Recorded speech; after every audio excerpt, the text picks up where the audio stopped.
அருட்பெருஞ்சோதி அருட்பெருஞ்சோதி தனிப்பெரும் கருணை அருட்பெருஞ்சோதி. எல்லா உயிர்களும் இன்புற்று வாழ்க, வள்ளல் மலரடி வாழ்க வாழ்க, கொல்லா விரதம் குவளை எல்லாம் ஓங்குக, நல்லோ நினைத்த நலம் பெறுக, நன்றி நினைத்த எல்லோரும் வாழ்க இசைந்து.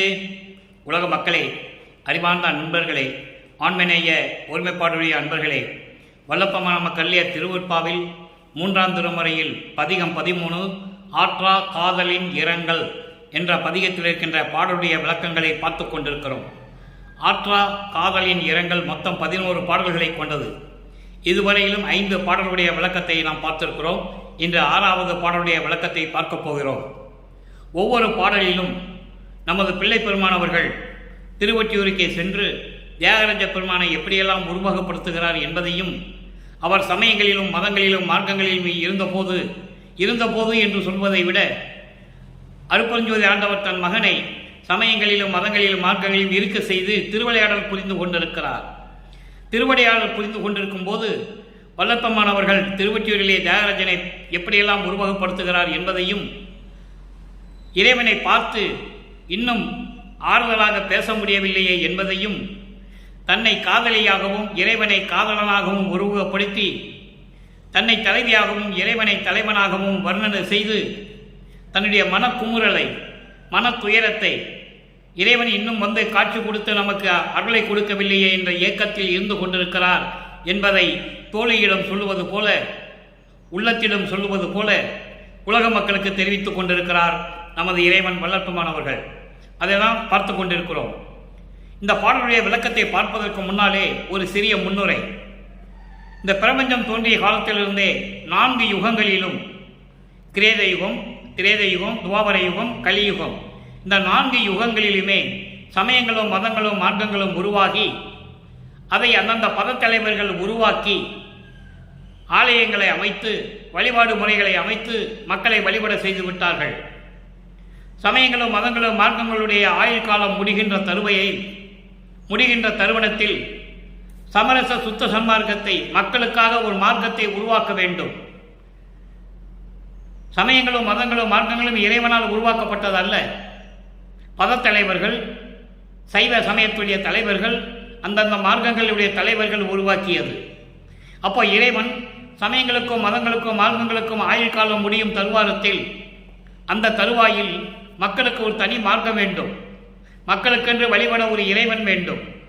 அந்த நிலையில் இருந்து கொண்டு சமரச சுத்த சன்மார்க்கத்தை உருவாக்கி அதை இந்த உலக மக்களிடம் தெரியப்படுத்துவதற்காக தன்னுடைய செல்வ பிள்ளையை, தன்னுடைய செல்வ மகனை, தன்னுடைய மூத்த மகனை, ஒரே மகனை ஒரு தாயின் வழியாக இந்த மண்ணுலகை வருவிக்க செய்தார்கள் அருட்பெருஞ்சோதி ஆண்டவர். திருவிளையாடல் நடந்து கொண்டிருக்கிறது. அப்போ மகன் ஒரு தாயின் வழியாக இந்த மண்ணுலகை வருவிக்க உற்று நமது பிள்ளை பெருமானவர்கள் 9 ஆண்டுகள் வரையிலும் தான் யார் என்று தெரியாத நிலையில் இருந்து கொண்டிருந்த போது 9வது ஆண்டிலே அருட்பெருஞ்சோதி ஆண்டவர் வந்து தன் மகனை ஆட்கொண்டு, நீ வரிவுக்கோற்றவன் மகனே என்று சொல்லி ஆறுதலுக்காக சொல்லிவிட்டு மறைந்து விட்டார். அதன் பிறகு இறைவன் வரவில்லை. இவருடைய மறைப்பு நிலையும் நீடித்துக் கொண்டிருக்கிறது. இவர் வருவிக்க உற்றவன் என்ற நிலை மட்டும் அவருக்கு தெரிகிறது. இறைவனால் வருவிக்க உற்றவன் என்ற நிலை மட்டும் அவருக்கு தெரிகிறது.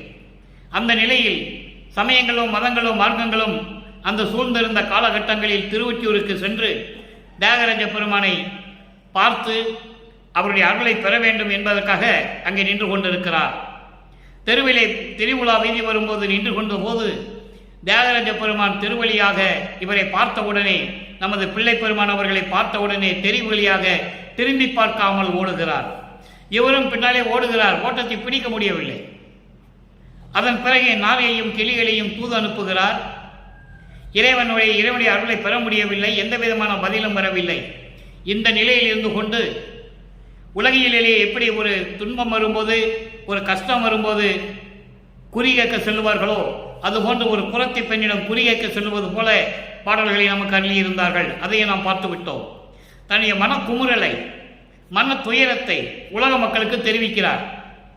அதற்காக தன்னை தலைவியாகவும் இறைவனை தலைவனாகவும் வர்ணனை செய்து, உள்ளத்தை தோழியாக வர்ணனை செய்து, உள்ளத்திடம் தோழியிடம் சொல்லுவது போல உலக மக்களுக்கு தெரிவிக்கிறார். அந்த வகையில் இந்த பாடலை நாம் பார்த்து கொண்டிருக்கிறோம். இன்று 6வது பாடல், பதிகம் 13, 3ஆம் திருமுறை, 6வது பாடல். பாடலை நல்லா கவனிங்க. இந்த பிரபஞ்சத்தில் என்னென்ன நடந்ததோ, எப்படியெல்லாம் திருவிளையாடல்கள் நடந்ததோ எல்லாவற்றையுமே 1ஆம் திருமுறையிலிருந்து 6ஆம் திருமுறைக்கும் நமது பெருமான் திருவருட்பாவிலே நமக்கு அருளியிருக்கிறார்கள். உள்ளதை உள்ளபடி, எதையும் மறைக்காமல் உண்மையாக இந்த பிரபஞ்சத்தில் என்னென்ன நடந்தது, இந்த சமயங்களோ மதங்களோ மார்க்கங்களோ எப்படியெல்லாம் ஆட்டி படைத்தன, அதன் பிறகு இதெல்லாம் வேண்டாம் என்று சொல்லி தனது தந்தை சுத்த சன்மார்க்கத்தை கொடுத்த பிறகு எப்படியெல்லாம் உலக மக்கள் இந்த சுத்த சன்மார்க்கத்துக்கு வர வேண்டும், இன்பமாக வாழ வேண்டும் என்று கூறுகிறார் என்பதை தான் நாம் படிப்படியாக பார்த்து கொண்டிருக்கிறோம். இன்று 6வது பாடல் நல்ல கவனிங்க. எங்கள் காளி கவுனியாரை, எங்கள் காளி கவுனியாரை எழிலார் சிவிகை ஏற்றி வைத்தார். திங்கள் அணியும் செஞ்சடையார் தியாகர் திருவால் ஒற்றியினார். இறைவனை எப்படி உருவப்படுத்த என்பதை நீங்கள் நல்லா பார்த்துக்கிட்டே வரணும். ஏன்னா 6ஆம் திருமுறைக்கு வரும்போது இதெல்லாம் வராது. இந்த பதத்தலைவர்கள், இந்த சமய தலைவர்கள், இந்த இதே அங்கே இருக்காது. அங்கள் அணி பூந்தார் புயத்தில் அனைத்தார் அல்லர், என்னை மடவார் தங்கள் அலரோ, என்னை மடவார் தங்கள் அலரோ, தாளாது என் சகியே, இனி நான் சகியேனே. சகியே என்பது தோழி, தோழியிடம் சொல்கிறார். ஏனால் இந்த மாதிரி ஒரு காதலுடைய நிகழ்வுகளை, இந்த நிகழ்ச்சிகளை ஒரு பெண்ணாக உருவப்படுத்தி சொன்னால்தான் சரியாக இருக்கும் என்ற காரணத்தினால் தன்னை தலைவியாக உருவகப்படுத்தி, இறைவனை தலைவனாக உருவகப்படுத்தி வர்ணனை செய்து தோழியிடம் சொல்லுவது போல இந்த பாடலை நமக்கு அருளியிருக்கிறார்கள் என்பதை நீங்கள் புரிந்து கொள்ள வேண்டும். அப்போ எப்படி சொல்றாருங்கிறத இப்போ நம்ம பதவுரையில் பார்க்க போகிறோம். அதன் பிறகு பாடலுடைய தெளிவுரை. பதவுரையில் சொல்றாரு, எங்கள் காளி கவுனியார், எங்கள் காளி கவுனியார். காளி என்பது சீர்காழி, சீர்காழி என்ற ஊரிலே இருக்கின்ற கவுனியார். கவுனியார் என்பது இறைவனால் ஆட்கொள்ளப்பட்டவன், இறைவனால் ஆட்கொள்ளப்பட்ட ஒரு அடியார். யார் அந்த அடியார்? சீர்காழியிலே அந்த அடியார் யார் என்றால் சம்பந்தர். அதன் பிறகு முளைப்பால் குடித்து அருளை பெற்றதனால் திருஞான சம்பந்தர் ஆனார். அவருடைய இயற்பெயர் சம்பந்தர். அப்போ அந்த சம்பந்தன் 3 வயதிலே அம்மையாருடைய அமுத பாலை உண்டு அறிவு பெற்றார் என்று, புலமை பெற்றார் என்று புராணங்கள் கூறுகின்றன. அதையும் நமது இறைவன் வல்லற்பெருமான் தெளிவாக கூறியிருக்கிறார்கள். அப்படி சீர்காழியிலே இருக்கின்ற எங்கள் சம்பந்தனுக்கு முத்து சிவிகை கொடுத்து, முத்து பல்லக்கு கொடுத்து அருள் கொடுத்தவர். நல்லா கவனிச்சுட்டே வரணும். இப்படியெல்லாம் சொல்லுவார். ஏன்னா சமயங்களோ மதங்களோ மார்க்கங்களோ அப்படித்தானே சொல்லிக் கொண்டு இருந்தன. அந்த நிலையில் இருந்து கொண்டு இவரும் சொல்லிக் கொண்டிருக்கிறார். நல்லா கவனிச்சுக்கிட்டு இருக்கணும் நீங்க. அப்போ சீர்காழியிலே இருக்கின்ற சம்பந்தனுக்கு முத்து பல்லக்கு கொடுத்து அருளை கொடுத்தவர். அடுத்து திங்கள் அணியும் செஞ்சடையார். பிறைசந்திரனை சடையில் சூடிய இறைவன். அந்த இறைவன் தியாகராஜ பெருமான் திருவொற்றியூரில் இருக்கின்றார். பல பெயர்களை அழைத்துக் கொண்டிருந்தார்கள். தியாகராஜ பெருமான் என்றும், நடராஜன் என்றும், சொக்கநாதன் என்றும், மகாலிங்கம் என்றும் பல பெயர்களை அழைத்துக் கொண்டிருந்தார்கள். ஒன்றுக்கொன்று வேறுபாடு இருக்கும், வழிபாடு முறைகளும் வேறுபாடு இருக்கும். இது சைவ சமயத்தை சேர்ந்த தலைவர்களை பெயர் சொல்லி அழைத்துக் கொண்டிருந்தார்கள். அதுதான் உண்மை. அப்போ திங்கள் அணியும் பிறைசந்திரனை சடையில் சூடிய இறைவன் அவர் தியாகராஜரில் இருக்கின்ற, தியாகராஜர் என்ற பெயருடைய இறைவன் அவர் எங்கே இருக்கின்றார் என்றால் திருவொற்றியூரில் இருக்கிறார். திருவொற்றியூரில் இருக்கிறார். அங்கள் அணி பூந்தார் புயத்தில் அனைத்தார் அல்லர். அங்கள் அணி பூந்தார் என்பது தேன் சுரிகின்ற புத்தம் புது மலர்களாகிய கொன்றை மலர்களை மாலையாக சூடிய இறைவன், தன் தோள்களிலே மாலையாக சூடிய இறைவன் என்னை அணைத்துக் கொள்ளவில்லை. கொன்றை மலர்களை மாலையாக சூடி தோளிலே அணிந்து கொண்டிருந்த தியாகராஜ பெருமான் என்னை அணைத்துக் கொள்ளவில்லை. அதோடு மட்டுமா, அணைத்துக் கொள்ளவில்லை என்றாலும் கூட என்னை மடவார் தங்கள் அலரோ, என்னை இந்த பெண்களெல்லாம் பார்த்து கேலியும் கிண்டலும் செய்கிறார்கள். இவள் என்ன பெண், கூச்சமில்லாமல் திரிந்து கொண்டிருக்கிறாள், ஒரு ஆணை பார்த்து ஒரு ஆணுக்காக தேடி அலைந்து கொண்டிருக்கிறாள் என்று சொல்லி என்னை கிண்டல் செய்கிறார்கள் என்று சொல்லுகிறார். அங்கே தன்னை பெண்ணாக சொன்னதனால் பெண்கள் என்று சொல்லுகிறார். உலக மக்களுக்கு சொல்லும்போது அங்கே இருக்கின்ற மக்கள் என்று சொல்லுவார். நல்லா நீங்க புரிஞ்சுக்கணும். இதான் பாடலுடைய கருத்து. அப்போ இந்த பெண்கள் எல்லாம் என்னை பழி பேசிக் கொண்டிருக்கிறார்கள். வெட்கமில்லை, கூச்சம் இல்லாமல் தன்னுடைய சுகத்திற்காக இன்பத்திற்காக ஒரு ஆணை தேடிக்கொண்டு அலைந்து கொண்டிருக்கிறாள் தெரு தெருவாக என்று சொல்லி என்னை கிண்டல் செய்கிறார்கள் என்று சொல்லுகிறார். அதன் பிறகு சொல்லுகிறார், தாளாது என் சகியே, என்னால் தாங்க முடியவில்லை என் தோழியே, என் உள்ளமே. உள்ளக்கிடம் சொல்கிறார், என் உள்ளமே என்னால் தாங்க முடியவில்லை, என்னால் சகித்து கொள்ள முடியவில்லை, நான் என்ன செய்வேன் என்று சொல்லி இந்த பாடலையை நமக்கு அள்ளியிருக்கிறார்கள். இப்போ இந்த பாடலுடைய விளக்கம் இப்போ வரி வரியாக பார்த்தோம். மொத்தமாக சொல்கிறேன், நல்லா கவனிங்க. சீர்காழியிலே பிறந்த எங்கள் சம்பந்தனுக்கு முத்து பல்லக்கு கொடுத்து அருளை கொடுத்தவர். சீர்காழியிலே பிறந்த எங்கள் சம்பந்தனுக்கு முத்து பல்லகை கொடுத்து அருளியவர். சடையிலே பிறைசந்திரனை சூடியவர். தியாகராஜர் அவருடைய பெயர். திருவொற்றியூரிலே இருக்கின்ற இறைவன். அவர் தேன் சொரிகின்ற புத்தம் புது கொன்றை மலர்களை மாலையாக சூடிக்கொண்டு தோளிலே அணிந்து கொண்டிருக்கிறார். அந்த தோளை எனக்கு அணைக்க கொடுக்கவில்லை. அப்படி என்றால் என்னோடு வந்து இன்னும் சேரவில்லை, என்னை கட்டி தழுவி கொஞ்சி குழாவவில்லை என்று சொல்லுகிறார். இதே நிலை சமரச சுத்த சன்மார்க்கத்தை பெற்ற பிறகு இறைவன் யார் என்பதையும் எப்படியெல்லாம் மகனை கொஞ்சி குழாவுகிறார் என்பதையும் பார்க்க போகிறோம். அந்த வேறுபாடுகளை நீங்கள் புரிந்து கொள்ள வேண்டும். அந்த நிலையில் இருந்து கொண்டு இறைவன் திருவிளையாடல் செய்து தன் மகனை அங்கே இருக்க செய்கிறார். அப்போ இந்த நிலையில் இருக்கும்போது அவர் வந்து என்னை அணைத்துக் கொள்ளவில்லை, கொஞ்சி குழாவவில்லை, நான் என்ன செய்வேன்? பெண்கள் எல்லாம் என்னை கேலியும் கிண்டலும் செய்கிறார்கள். ஒரு ஆணுடைய சுகத்திற்காக அலைந்து கொண்டிருக்கிறாளே என்று சொல்லி என்னை கேலியும் கிண்டலும் செய்து கொண்டிருக்கிறார்கள். என்னால் தாங்க முடியவில்லை, பொறுத்துக் கொள்ள முடியவில்லை, சகித்துக் கொள்ள முடியவில்லை என் தோழியே, நான் என்ன செய்வேன் என்று சொல்லி இந்த பாடலை நமக்கு அருளியிருக்கிறார்கள். சரி, இப்போ இந்த பாடலை நமக்கு கொடுத்துட்டாரு. சமயங்களும் மதங்களும் மார்க்கங்களும் சூழ்ந்த காலகட்டத்தில் திருவொற்றியூர்களை வச்சு உலக மக்களுக்கு தெரிவிக்கிறார். நிலைகள் மாறுகிறது, காலங்கள் உருண்டு ஓடுகின்றன. இறைவன் மறுபடியும் திருவிளையாடல் செய்கிறார். அருட்பெருஞ்சோதி ஆண்டவர் தன் மகனுக்கு சுத்த சன்மார்க்கத்தை கொடுக்கிறார். சுத்த சன்மார்க்கத்தை கொடுத்த பிறகு இந்த சமயங்களும் மதங்களும் மார்க்கங்களின் நிலை என்ன? அருட்பெருஞ்சோதி ஆண்டவர் நிலை என்ன? எப்படிப்பட்டவர் என்னை ஆட்கொண்டார்? என்னை ஈண்டெடுத்த தாயும் தந்தையுமான அருட்பெருஞ்சோதி ஆண்டவர் எப்படியெல்லாம் எனக்கு அருளை கொடுத்தார் என்ற நிலையை நமக்கு தெளிவாக வல்லப்பமானவர்கள் 6ஆம் திருமுறையில் அருளியிருக்கார்கள். அதை நாம் பார்க்க போகிறோம். 3ஆம் திருமுறையிலே பதிகம் 13 இருக்கின்ற 6வது பாடலுக்கு 6ஆம் திருமுறையிலே எந்தெந்த பதிகத்திலே எப்படியெல்லாம் விளக்கங்கள் இருக்கின்றன என்பதை நாம் பார்க்க போகிறோம். நன்றாக கவனியுங்கள். இங்கே சொன்ன 3 நிலைகளுக்கும் அங்கே இப்படி விடை கிடைக்கிறது என்பதை பார்க்க போகிறோம். ஒவ்வொரு பாடலாக நான் கூறிக்கொண்டு வருகிறேன். விளக்கத்தை நன்றாக கவனியுங்கள். 41வது பதிகம் காட்சி கழிப்பு 6ஆம் திருமுறை. அங்கே இறைவன் வரலன்னு சொல்லுவார், இறைவன் என்னை அழைத்துக் கொள்ளவில்லைன்னு சொல்லுவார்.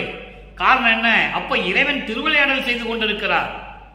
தன் மகனை சமயங்களிலும் மதங்களிலும் மார்க்கங்களிலும் இருக்க செய்து அதை அனுபவிக்க செய்து அதை அவன் உணர்ந்த பிறகு மீண்டும் ஆட்கொண்டு அது பொய் என்று சொல்ல வேண்டும். சமயங்களும் மதங்களும் மார்க்கங்களில் சொல்லப்பட்ட நெறிகளெல்லாம் மக்களுக்கு தேவையில்லை என்று சொல்ல வேண்டும். அந்த நிலையை உருவாக்க வேண்டும். அதனால் அருட்பெருஞ்சோதி ஆண்டவர் திருவிளையாடல் செய்து கொண்டிருக்கிறார் என்பதை இங்கே நான் பதிவு செய்ய கடமைப்பட்டிருக்கிறேன். அடுத்து பாருங்க, 6ஆம் திருமுறையில் இந்த பாட்டு காட்சி கழிப்பு. இறைவன் எப்படிப்பட்ட இறைவன்? அருட்பெருஞ்சோதி எப்படியெல்லாம் காட்சியில் அவருடைய காட்சியை கண்டு பேரின்பம் அடைந்தார் என்பதை பார்க்க போகிறோம். நல்லா கவனிக்கணும். பிரபஞ்சத்தின் உண்மை பூரா இந்த பாட்டில் சொல்றாரு. அங்கே ஒன்றும் சொல்ல மாட்டாரு. சடையில கங்கையை வச்சிருக்காரு, பிறைசந்தனை சூடி இருக்கிறாரு, கழுத்தில் பாம்பு அணிச்சிட்டு இருக்காரு, சுடுகாட்டில் போய் மண்டை ஓடுகள் எடுத்து மாலையா போட்டிருக்காரு. இப்படிதான் அந்த சமயங்களும் மதங்களும் மார்க்கங்கள் இருக்கின்ற நிலைகளில் கூறிக்கொண்டிருந்தார்கள். இறைவனுடைய உண்மையான இறைவன், இயற்கை உண்மை விளக்க கடவுளாகிய அருட்பெருஞ்சோதி ஆண்டவருடைய நிலை எப்படிப்பட்ட நிலை? ஆதியும் அந்தமில்லா தோன்றிய இறைவன் அருட்பெருஞ்சோதி யார்? அந்த நிலை இப்போ நம்ம பார்க்க போறோம். நல்லா கவனிங்க. காட்சி கழிப்பு. செய்யானை, கரியானை, பசுமையானை, திகழ்ந்திடும் பொன்மையினியானை, வெண்மையின் ஆணை. பொன்மை வெண்மை நிறங்களை சொல்ற, நல்லா கவனிக்கணும். செய்யானை என்பது சிவந்த நிறமுடையவனை, கரியானை என்பது கருமையானவனை, பசுமையானவனை, மஞ்சள் நிறமுடையவனை, வெள்ளை நிறமுடையவனை. இது உலகியல் நூல் விளக்கம். இது விளக்கம் அல்ல, பாடலை பார்க்கும்போது நான் உங்களுக்கு சொல்றேன். இப்போ அதனுடைய விளக்கம் நல்ல கவனிங்க. இந்த 2 வரிக்கு, அதாவது இறைவன் இந்த பிரபஞ்சம் தோன்றிய காலத்தில் ஆரம்பத்திலிருந்தே 5 தொழில்களை செய்து கொண்டிருந்தான். அந்த 5 தொழிலுக்கும் ஒவ்வொரு நிறத்தை குறிப்பிடுகிறார் வள்ளற்பமானவர்கள். இது எந்த தமிழ் அகராதியிலையும் யாரும், எந்த தமிழ் அகராதியில் இருக்காது, யாரும் சொல்ல முடியாது. இறைவனுடைய ஆற்றலையும் தயவையும் கருணையும் பெற்றிருந்தால்தான் இந்த பாடலுக்கு விளக்கம் சொல்ல முடியும் என்பதை மன பூரிப்போடு மன மகிழ்வோடு கூறிக்கொள்ள நான் விரும்புகிறேன். செய்யானை, செய்யாம் என்றால் சிவப்பு, கரிமை என்றால் கருப்பு, பசுமை என்றால் பச்சை, பொன்மை என்றால் மஞ்சள், வெண்மை என்றால் வெள்ளை நிறம். இந்த 5 நிறங்களையும் 5 தொழில்களை குறிப்பிடுகிறார். அதற்கு ஒரு உதாரணம் 1ஆம் திருமுறையிலே சமயங்களிலும் மதங்களில் இருக்கும்போது நமது பிள்ளை பெருமான் இறைவன் எப்படிப்பட்ட இறைவன் என்று சொல்லுகிறார். அதே இறைவனை சுத்த சன்மார்க்கத்துக்கு வரும்போது அருப்பெருஞ்சோதி என்று சொல்லி எப்படி மாற்றுகிறார், அதை நீங்க நல்லா கவனிக்கணும். அங்கு சொல்றாரே 1ஆம் திருமுறையிலே 2வது பதிகத்திலே விண்ணப்ப கலிவென்பா என்ற பதிகத்திலே 3 பாடல்கள் 287, 288, 289. அந்த பாடலை நான் படிக்கிறேன், கவனிங்க. இதெல்லாம் இறைவன் தயவு இருந்தால் இப்படியெல்லாம் தொடர்பு பண்ணி சொல்ல முடியும், இல்லைன்னா முடியாது. வெண்மை முதல் ஐவண்ணமும் மேவி, எப்படிப்பட்ட இறைவன்? எத்தேவர் மெய்த்தேவர் என்று உரைக்கப்பட்டவர்கள். இந்த பிரபஞ்சம் தோன்றிய காலத்திலிருந்தே யார் யாரு எந்த தேவர்கள் உண்மையான தேவர்கள் என்று சொல்லப்பட்டார்களோ அவர்களுக்கெல்லாம் முன்னால் இருந்தவன் யார்? அருப்பெருஞ்சோதி.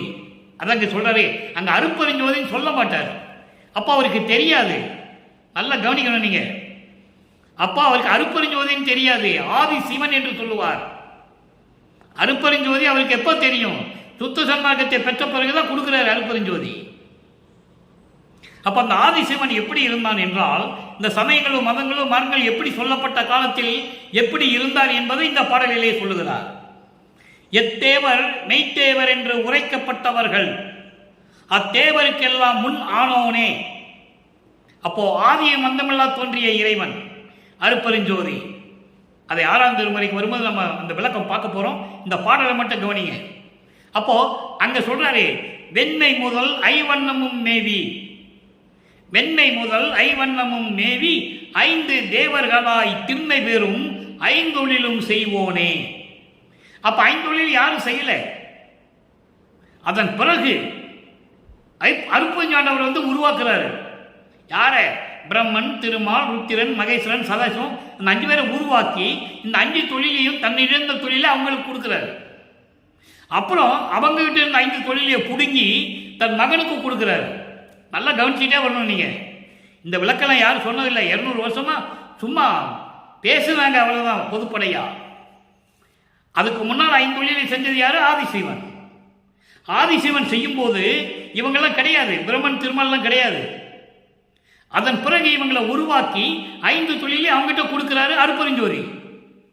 இப்ப நல்லா கவனிங்க. வெண்மை முதல் ஐவண்ணமும் மேவி 5 தேவர்களாய், 5 தேவர்களாய் இருந்து, தேவர்கள் என்று சொல்லுவார், கடவுள் என்று சொல்லவில்லை. நல்லா கவனிக்கணும் நீங்க.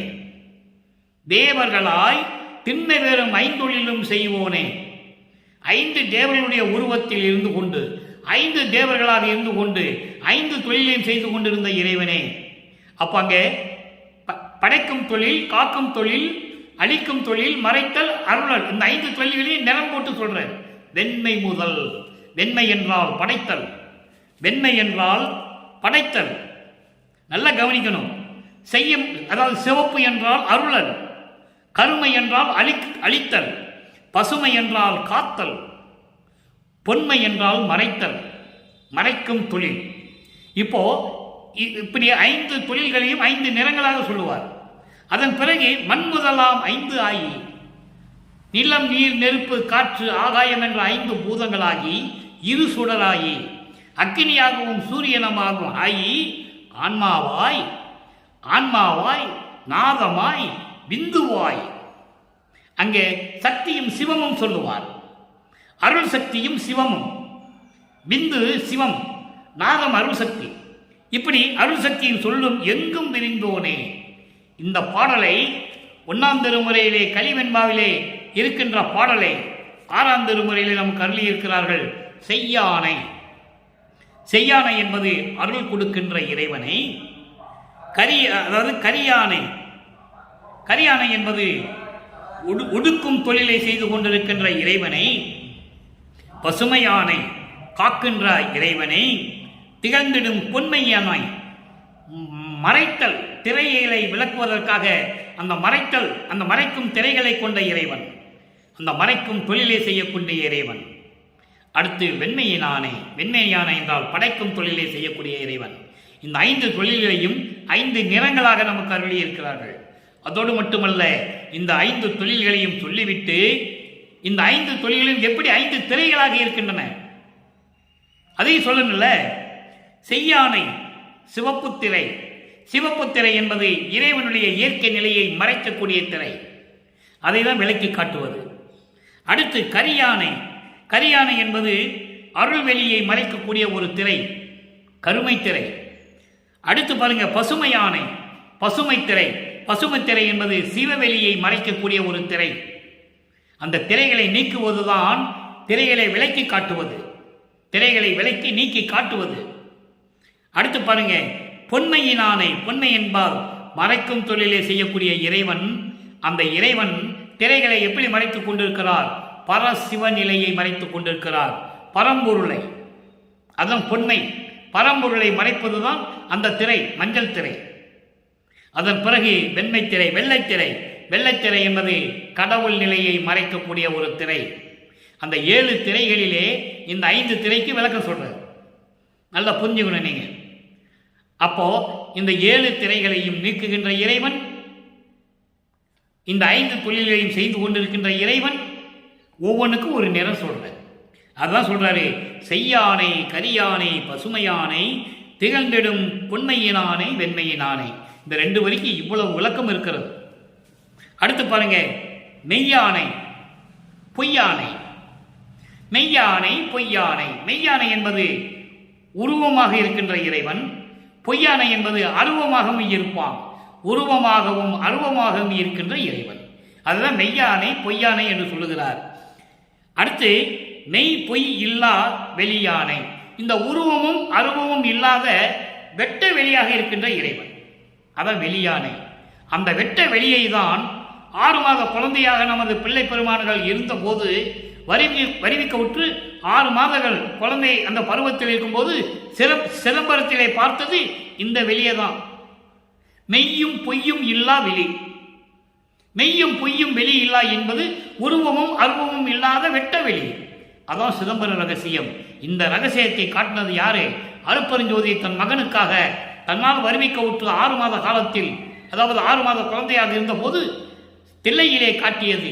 தில்லை தலைக்கிடையே திரை தூக்க தரிசித்த போது வெய்வகை மேல் காட்டாதே என்றனக்கே வெளியாய் காட்டிய மெய் உறவா மெய்ப்பொருளே பாடல்ல உண்டு, யாரும் மறுக்க முடியாது. பிரபஞ்சத்தின் ரகசியத்தை அக்கக்காக பிரித்து காட்டியவர் நமது இறைவன் வல்லப்பமானவர்கள். உலக மக்களுக்காக, உலக மக்கள் தெரிந்து கொள்ள வேண்டும் என்பதற்காக. சமயங்களிலும் மதங்களிலும் மார்க்கங்களில் கூறப்பட்ட நெறிகள்லாம் வேறு, சுத்த சன்மார்க்க நெறிகள் வேறு, பிரபஞ்சத்தின் உண்மையான நெறிகளை கொண்டது. அப்போ அப்படிப்பட்ட இறைவனை ஒளியானை அருட்பெருஞ்சோதி ஆண்டவரே விளம்புவார்க்கு கையானை, விளம்புவார்க்கு தன்னை வேண்டி வணங்குகின்றவர்களுக்கு அருள் கொடையை கொடுக்கின்ற இறைவன், அதான் கையானை அருள் கொடை. தன்னை வேண்டி வணங்குகிறவர்களுக்கு அருள் கொடையை கொடுக்கின்ற இறைவன் அருட்பெருஞ்சோதி ஆண்டவர். அதோடு மட்டுமல்ல, என்னை எடுத்து அணைத்து கொண்ட கையானை. என்ன கையானையை எப்படியெல்லாம் சொல்ற பாருங்க. அங்கு அருள் கொடையை கொடுக்கின்ற இறைவன் என்று சொல்லுவார். அடுத்து என்னை எடுத்து ஆண்டு கொண்ட கையானை. இந்த மண்ணுலைக்கு என்னை வருவிக்க உற்று சமயங்களிலும் மதங்களிலும் மார்க்கங்களிலும் இருக்க செய்து என்னை துன்புறுத்தி துயரப்படுத்தி எல்லா துன்பங்களையும் நான் அனுபவித்த பிறகு எனக்கு சுத்த சன்மார்க்கத்தை கொடுத்து என்னை எடுத்து அணைத்து அந்த சமய மத மார்க்க நெறிகளை எல்லாம் நீக்கி என்னை ஆட்கொண்டவனை, தன்னுடைய அருள் கரங்களால் என்னை நீட்டி அணைத்து கொண்ட இறைவனை அற்புதமாக சொல்லுகிறார்.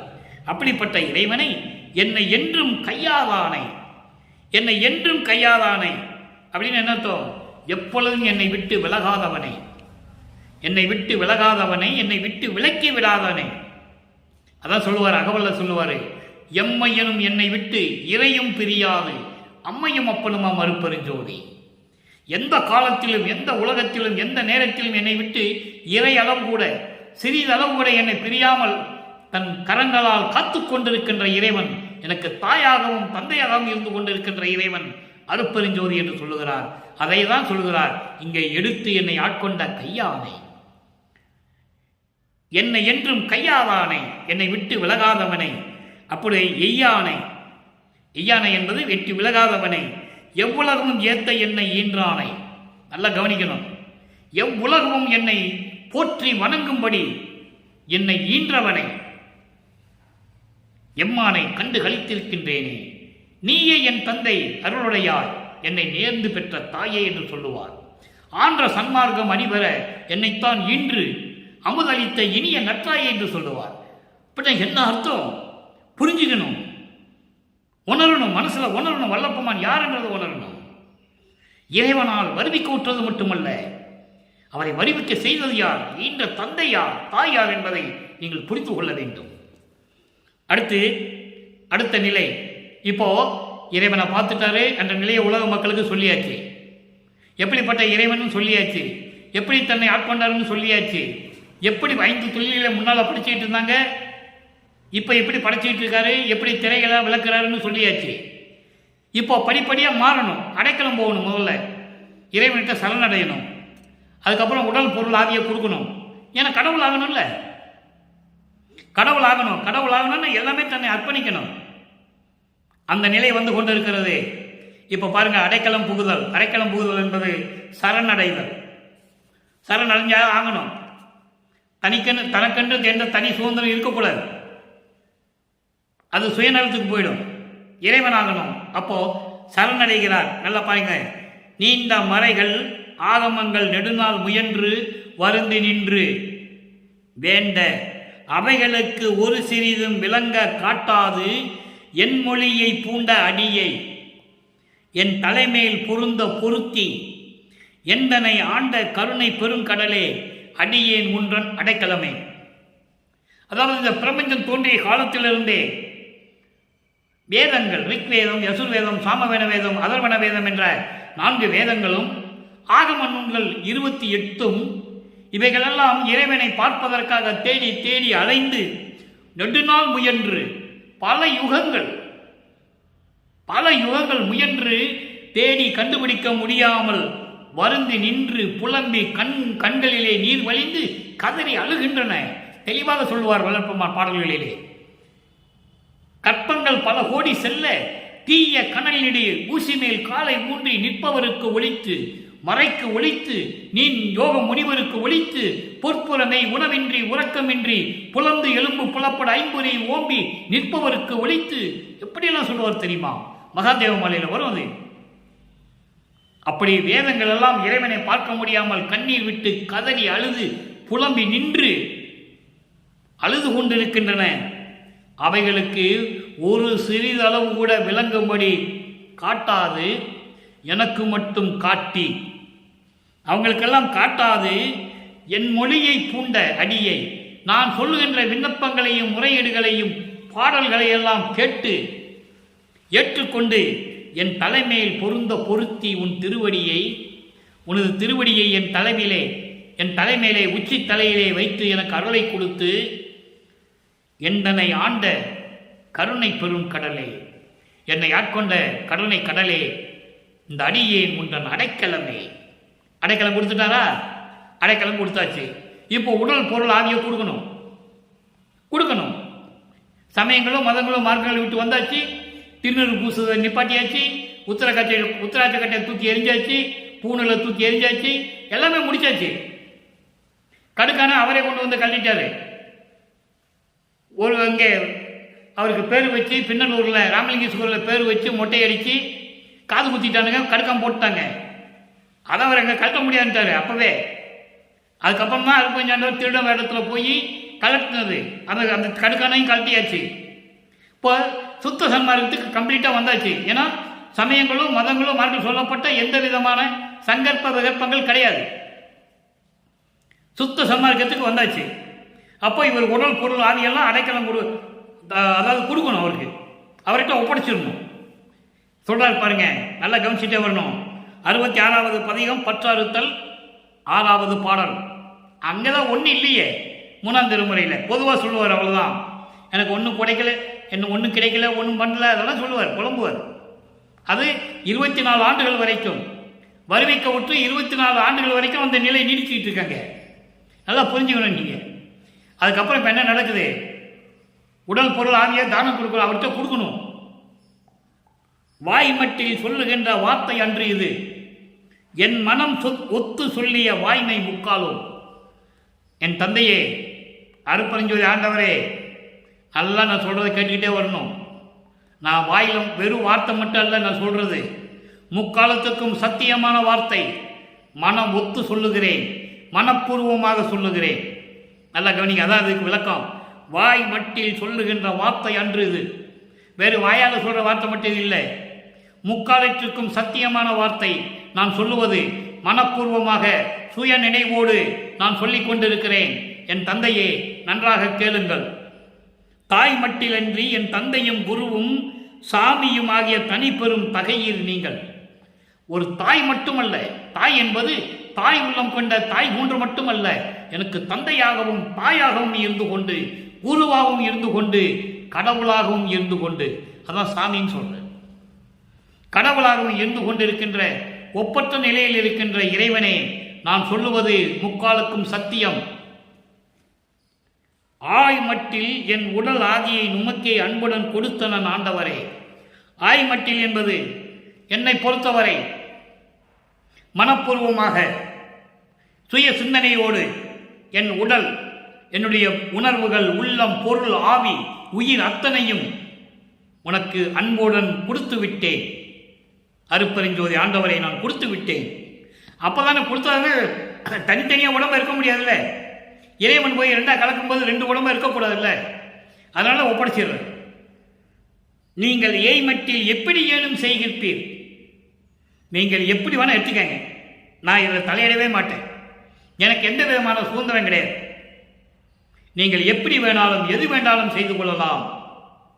அற்புதமாக சொல்லிட்டாரே, என்னை பள்ளி எழுப்பி மெய் இன்பம் தந்தீரே. பள்ளி எழுப்பி என்பது தூக்கத்திலிருந்து எழுப்புறது இல்லை, நல்லா கவனிச்சிக்கணும். உடனே சொல்லிடுவாங்க, தூங்கிட்டு இருந்தாரு, பாய் போட்டு படுத்துக்கிட்டு இருந்தாரு, தூக்கத்தில் எழுப்பி கொடுத்துட்டாருன்னு சொல்லுவாங்க. அதெல்லாம் நம்பாதீங்க. பள்ளி எழுப்பி மெய் இன்பம் தந்தீரே என்பது இருள் சூழ்ந்த இந்த மாயைகள் நிறைந்த, மயக்கங்கள் நிறைந்த சமயங்களிலும் மதங்களிலும் மார்க்கங்களிலும் நெறிகளெல்லாம் நீக்கி என்னை அங்கிருந்து தூக்கி எடுத்துட்டு வந்து அறிவை கொடுத்து மெய் இன்பம் தந்தீரே, உண்மையான பேரின்பத்தை கொடுத்து விட்டேரே என் தந்தையே, அருப்பெருஞ்சோதி ஆண்டவரே என்று சொல்லுகிறார். அடுத்து ஒரு பதியம், 2 வரிதான். அச்சோ அந்தோ 10, அந்தோ 10ல் 2 வரி. எவ்வளவு அற்புதமா இருக்குன்னு பாருங்க. பந்தம் எல்லாம் தவிர்த்து, நல்ல வலிக்கணும், பந்தம் எல்லாம் தவிர்த்து. இவருக்கு எந்த பந்தம் இருந்தது யோசிக்கணும். இவருக்கு பந்தம் கிடையாது, ஒன்றும் கிடையாது. சும்மா சொல்லுவாங்க இந்த பந்தம் இருந்தது அந்த பந்தம் இருந்தது, அதெல்லாம் கிடையாது. பந்தம் எல்லாம் தவிர்த்து, பந்தம் என்பது இந்த உலக விடயங்கள், மண்ணாசை பெண்ணாசை போன்ற உலக விடயங்கள், மாயைகளும் மயக்கங்களும் நிறைந்த அந்த செயல்கள் எல்லாம் என்னை விட்டு நீக்கி அருளி பதம் தரும் யோகாந்த முதல், பதம் தரும் யோகாந்த முதல் பகரான் என்ற அந்தமெல்லாம் கடந்து செய்து, யோகாந்த முதல் 6 அந்தங்களும், யோகாந்த முதல் 6 அந்தங்களையும் கடக்க செய்து, இது கலாந்தம், யோகாந்தம், போதாந்தம், நாதாந்தம், சித்தாந்தம், வேதாந்தம், இந்த 6 அந்தங்களையும் கடக்க செய்து எனக்கு சொல்ல முடியாத நிலையில், அரிய நிலையில் அருள் அமுதம் எனக்கு அளித்தான். சொல்லிட்டாரா? அப்போ சுத்த சன்மார்க்கத்தை பெற்ற பிறகு எந்த விதமான பந்தங்கள் இல்லை, எந்த விதமான பற்றுகள் இல்லை. 6 அந்தங்களையும் கடந்து கொண்டார், 6 அந்தங்களையும் கடந்து விட்டார். அதை தான் ஒரு பாடலில் சொல்லுவார். அதாவது அனுபவ மாலை 147வது பதியத்தில் சொல்லுவார், அனுபவ மாலையில் சொல்லுவார். ரொம்ப அற்புதமாக இருக்கும். 93வது பாடலில் சொல்லுவார், 5வது வரியில் சொல்லுவார். 5வது வரியில் சொல்லுவார், அரிய சிவ சித்தாந்த வேதாந்தம் முதலாம் 6 அந்தங்களையும் கடந்தேன், 6 அந்த நிலைகளை அறிந்தேன், அப்பால் நின்று ஓங்கும் பெரிய சிவ அனுபவத்தால் சுத்த சன்மார்க்கம் பெற்றேன், இரவாமை உற்றேன் கான் தோழி. தோழியிடம் சொல்லுவார். இவர் தலைவியாகவும் இறைவனை தலைவனாக வர்ணனை செய்து ஒரு தோழியிடம் சொல்லுவது போல இது கூறுவார். அங்கே 3ஆம் திருமுறையில் என்ன கூறுவார்? ஒன்றும் இல்லை, அங்கே இப்படியெல்லாம் இருக்கு தோழி, நான் இறைவனை பார்க்க முடியல, அவர் என்னைய பார்த்து சந்தோஷத்தை கொடுக்கல அப்படிலாம் சொல்லுவார். இங்கே எப்படி சொல்றாரு? ஏன் இதை சொல்றேன்னா அந்தங்களை கடப்பதை சொல்லுகிறார். அந்தங்களை கடந்து அருளமுதம் எனக்கு அளித்தான்.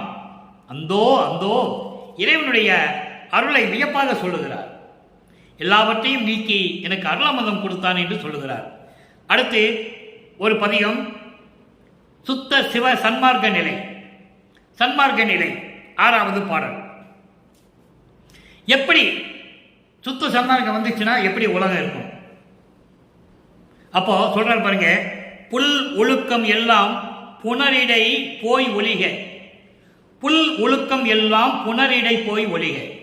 புல் ஒழுக்கம் என்பது இழிவான ஒழுக்கங்கள், தீய செயல்களை கொண்ட ஒழுக்கங்கள் உடைய இந்த சமயங்களும் மதங்களும் மார்க்கங்கள் எல்லாம் அழிந்து கடலுக்கடியில் போய் ஒளிக.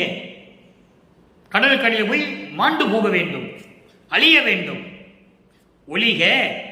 அடுத்து நல்வொழுக்கம் ஒன்றே நலம் பெறுக. நல்வொழுக்கம் சமரச சுத்த சன்மார்க்க சத்திய ஒழுக்கங்கள், அது ஒன்றுதான் மக்களுக்கு நலம் தரக்கூடியவை. நலம் பெறுக. அப்போ சுத்த சன்மார்க்கத்துக்கு வந்துட்டு அதை வாங்கிட்டு நீங்க இன்பமா இருக்கணும்னு சொல்றேன். நல்லா புரிஞ்சுக்கணும். நீங்க அதெல்லாம் கடலுக்கு அடியில் போய் ஒளிஞ்சிருச்சு, முடிஞ்சு போச்சு, ஒளிஞ்சு போச்சு. அப்ப உலக மக்களே நீங்கள் சன்மார்க்கத்தை பெற்றுக்கொண்டு பேரின்பமாக இருங்கள் என்று சொல்லுகிறார். அடுத்து பாருங்க, இல் ஒலிக்கில் செத்தார்கள். நான் ஏற்கனவே செத்தவர்களுக்கு விளக்கம் கொடுத்திருக்கிறேன். செத்தவர்களை எழுப்புவது என்பது செத்து போன பணத்தை எழுப்புவது இல்லை. இது இறைவன் விளக்கம். இல் ஒலிக்கில் செத்தார்கள் எல்லாம் திரும்ப எழுந்து உலக வாழ்க்கையிலே இல்லற வாழ்க்கையிலே இருந்து கொண்டு சமரச சுத்த சன்மார்க்கத்தை தெரிந்து கொண்டு அதை பின்பற்றாதவர்கள் அவர்கள்தான் செத்தவர்கள். இறந்தவர்கள் என்பது தெரியாமையே இறந்தவர்கள். சுத்த சன்மார்க்கத்தை பற்றி தெரியாமல் இறந்தவர்கள் அவர்கள். இவர்கள் செத்தவர்கள். உலகில் கூட ஒரு விளக்கம் சொல்லுவாங்க, எல்லாம் தெரிஞ்சுக்கிட்டும் தெரியாத மாதிரி செத்தவன் மாதிரி ஏண்டா இருக்கிறேன்னு சொல்லுவாங்க. நீங்க கேள்விப்பட்டுக்கலாம். நல்லா கவனிக்கணும். நீங்க செத்தவர்கள் வேறு இறந்தவர்கள் வேறு என்பதை வேறுபடுத்தி காட்டுகிறார் நமது இறைவன் வல்லப்பெருமான் அவர்கள். செத்தவர்கள் என்பது சுத்த சன்மார்க்கத்தை பற்றி தெரிந்து கொண்டு அதில் ஈடுபட முடியாமல் மனம் இல்லாமல் செத்து போனவர்கள். அதான் உலகில் சொல்லுவாங்க, எல்லாம் தெரிஞ்சுக்கிட்டு தெரியாத மாதிரி இருக்கான் பாரு, செத்தவன் மாதிரி இருக்கான் பாருன்னு சொல்லுவாங்க. அப்படி இருக்கிறவர்களை திரும்பி எழும்பி கொண்டு வந்து அந்த ஆன்மாவை திருப்பி மீட்டு கொண்டு வந்து அவனுக்கு சுத்த சன்மார்க்கத்தை சொல்லிக் கொடுத்து சுத்த சன்மார்க்கத்துடைய நெறிகளை கற்றுக் கொடுத்து அந்த நெறியிலே இருக்க வைத்து எல்லா இன்பங்களையும் அவனை பெற வைக்க வேண்டும். அதான் மனம் ஒத்தவராய் வாழ்க உவந்து. அவங்களெல்லாம் திரும்பி கூப்பிட்டு வந்து இதெல்லாம் சொல்லி கொடுத்து சுத்த சன்மார்க்கத்தை கொடுத்து எல்லாரும் சேர்ந்து சந்தோஷமாக இருக்கணும் இந்த உலகத்திலேன்னு சொல்றாரு. அதுதான் சுத்த சன்மார்க்க நிலை. அடுத்து இறுதியாக ஒரே ஒரு விளக்கம்.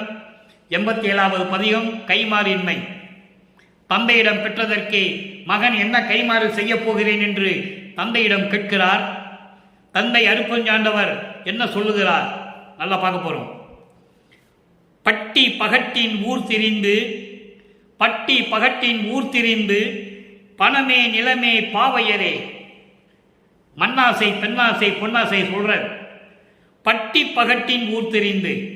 மாட்டு கொட்டையில கட்டியிருக்கிற மாடு, மாட்டு கொட்டையில கட்டியிருந்த மாடு அந்த கட்டை அவிழ்த்து கொண்டு தெரு தெரு வழியாக திரிந்து கொண்டிருக்குமே, அந்த நிலையில் நான் இருந்தேன் என்று சொல்லுகிறார்.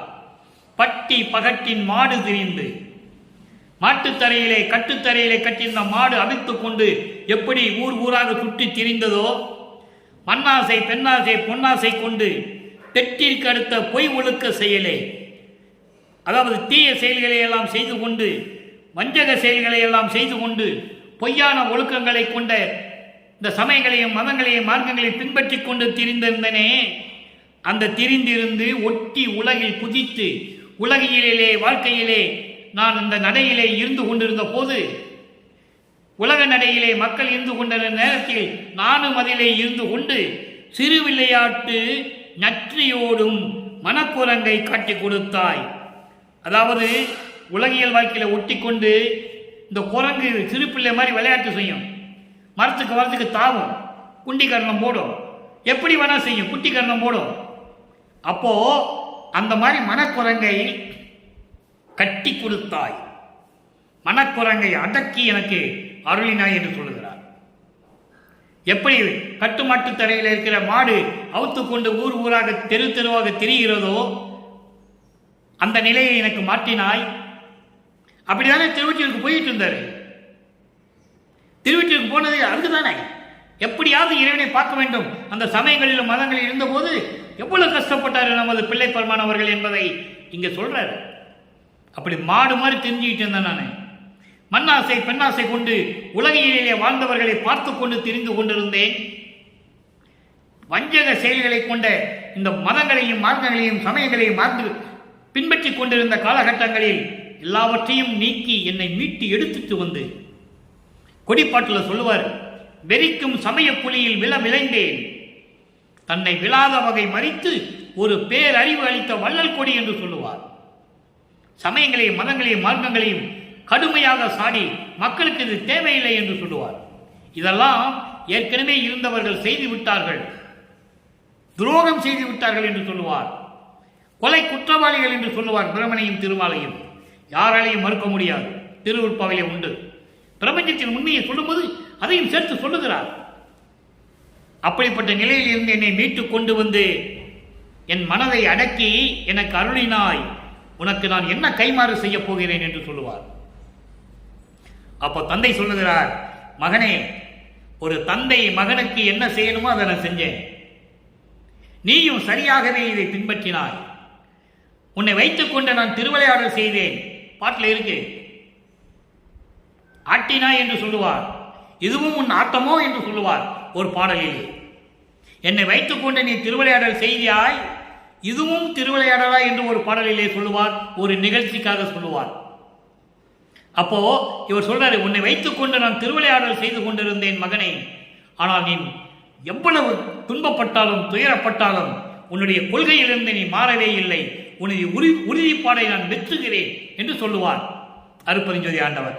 ஆகையினால் உனக்கு எல்லாவற்றையும் நான் கொடுத்து விட்டேன் மகனே, நீ எனக்கு எதுவும் கைமாறு செய்ய வேண்டியவில்லை, உலகை கட்டி காத்துக்கொள், 5 தொழில்களையும் செய்து கொண்டு இந்த பிரபஞ்சத்தை நீ இயக்குவாயாக, உயிர்கள் எல்லாம் இன்பமாக வாழ வேண்டும், எல்லா உயிர்களும் இன்புற்று வாழ வேண்டும், அதை நீ செய்வாயாக, நீ சரியாக செய்வாய் என்று நான் நம்பிதானே உன்னை வருவிக்க செய்தேன்.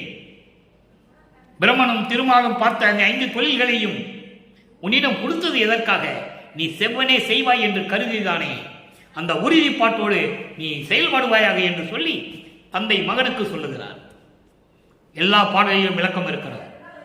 எனவே அன்பர்களே, அப்படிப்பட்ட நிலையில் இருந்து கொண்டு சுத்த சன்மார்க்கத்தை ஏற்றுக்கொண்டு இறைவன் ஒருவனே என்ற நிலையில் இருந்து கொண்டு உருவ வழிபாடுகளை முற்றும் தவிர்த்து சங்கற்ப விகற்பங்களை, இந்த சமயங்களில் மதங்களில் கூறப்பட்ட சங்கற்ப விகற்பங்கள் எல்லாவற்றையும் தவிர்த்து கொண்டு புலையும் கொலையும் தவிர்த்து சுத்த சன்மார்க்கத்தில் இருந்து கொண்டு இறைவனை வணங்கி அருட்பெருஞ்சோதி அருட்பெருஞ்சோதி தனிப்பெருங்கண்ணி அருட்பெருஞ்சோதி என்ற மகாமந்திரத்தை உச்சரித்து இறைவனுடைய அருளை பெற்றுக்கொண்டு நீங்கள் இந்த வையகத்திலே வாழ்வாங்கு வாழ வேண்டும், நிடூழி வாழ வேண்டும், நோயற்ற வாழ்வில் வாழ வேண்டும் என்று சொல்லி இறைவனோடு தயவோடையும் கருணையோடையும் கூறி இந்த வள்ளலார் ஊழியன் விடைபெறுகிறேன். மீண்டும் நாளை சந்திப்போம். நன்றி, வணக்கம். அருட்பெருஞ்சோதி அருட்பெருஞ்சோதி தனிப்பெரும் கருணை அருட்பெருஞ்சோதி.